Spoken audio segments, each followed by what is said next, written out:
Hi, Assalamualaikum. My name is Nur Aisyah binti Muhammad Zaidi and this is my group members. Hi, my name is Muhammad Awazim Muhammad Yusrin. Hi, my name is Muhammad Nabi Mami Adam. My name is Nezrali Ananoing. And my name is Muhammad Syahid bin Syahri. And we are from Group 5. So today, our group will be presenting our case study titled Engineering Solution for Safe and Sustainable Welding Workshop Practices. Welding is one of the most important processes in mechanical engineering. It involves joining metal parts together by using heat, pressure, or both to form a strong and permanent bond. However, welding also comes with several risks, such as burns, electric shocks, eye injuries from UV light, and exposure to harmful gases. At the same time, it also uses a lot of energy and produces waste material which can affect the environment if not managed properly. The objective of our case study are, number 1, to raise awareness about safety in welding workshop. Number 2, to identify technical, safety and sustainability issue in welding practices. Number 3, to propose practical solution based on standards like OSHA 1994, ISO 14001, and MS 1722. And last but not least, to promote a responsible and sustainable workshop culture among students and staff. Already several safety and sustainability practices being applied to make the environment safer and more responsible. Walao, no man. You cannot wear like this because this is not following the safety measures to go inside the workshop. Now let me change you into something suitable. Hop! Now this is the right way. Your zip have to be zipped and also your sleeves has to be pulled down and buttoned and you have to wear safety shoes to go inside the workshop. Now you're good to go. On the other hand, before you entering the workshop, we have to scan this QR code to record your usage of the workshop. Next over here, we have our first aid kit in case of minor injuries happen while doing the workshop. Next over there are several safety signs that has been placed around the workshop, as you can see there. And also let's not forget, we also have fire extinguisher in case of any fire occurred.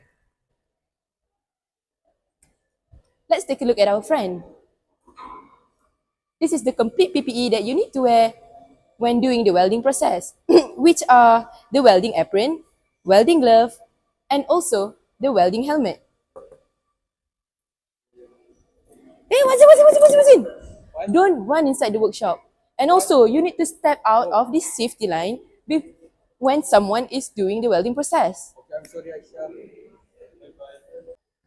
Besides safety, the workshop also practices sustainability measures to reduce waste and energy use.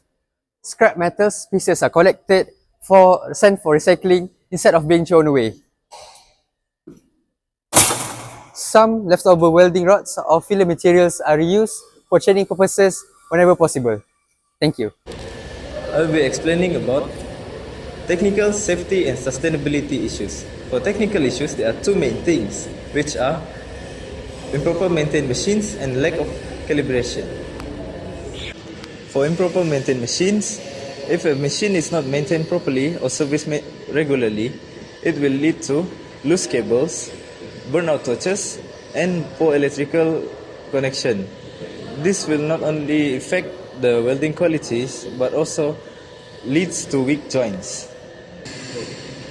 For lack of calibrations, if current and voltage are inaccurate, it will cause poor penetration and spatters. This will not only affect product qualities but also waste times and materials for students.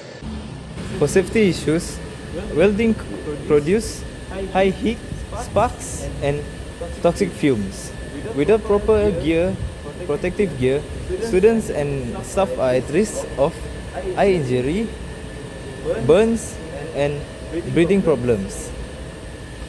For sustainability issues, such as high energy consumption and metal waste, if a machine are left unused but running, it will increase the usage of electricity.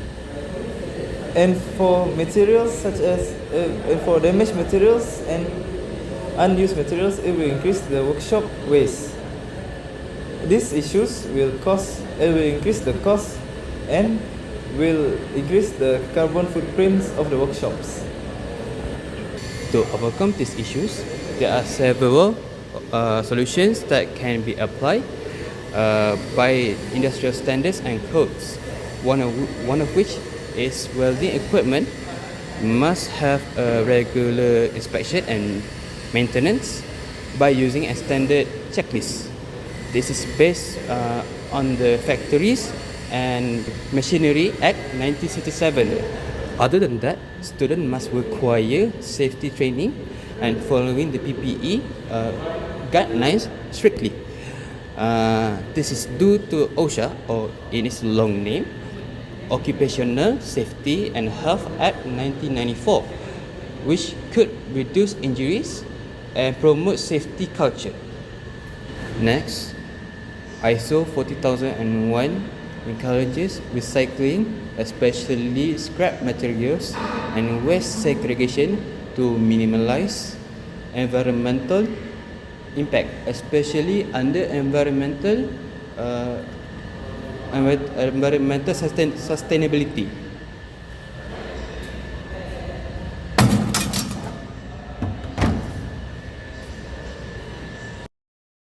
Okay. Last but not least, MEM160 promotes structural safety management system, and that includes monitoring air quality and improving ventilation system. So for me, I'm going to talking about evaluating range of conflicting requirement.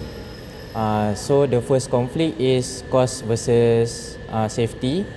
Upgrading to better welding machine or better ventilation system may require higher cost, but these costs help us prevent from injuries or long-term maintenance.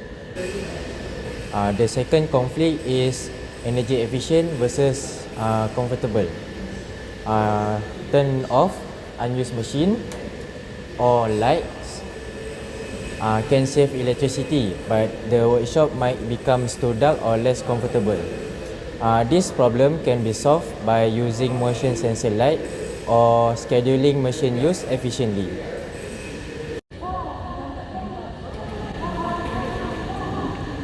And for the third conflict is training time versus conductivity. Conducting safety briefing or training session might reducing the work time, but it ensures everyone understand the safety rules. It can reduce the injury. In conclusion, all of our objectives are achieved. Our welding workshop has a great safety and sustainability practice. Regular inspection, energy efficient and safety briefing can help to improve our workshop, and we must work together to keep the workshop safety, sustainable and efficient for the future. That's all from me. Okay, that's all from us. Bye.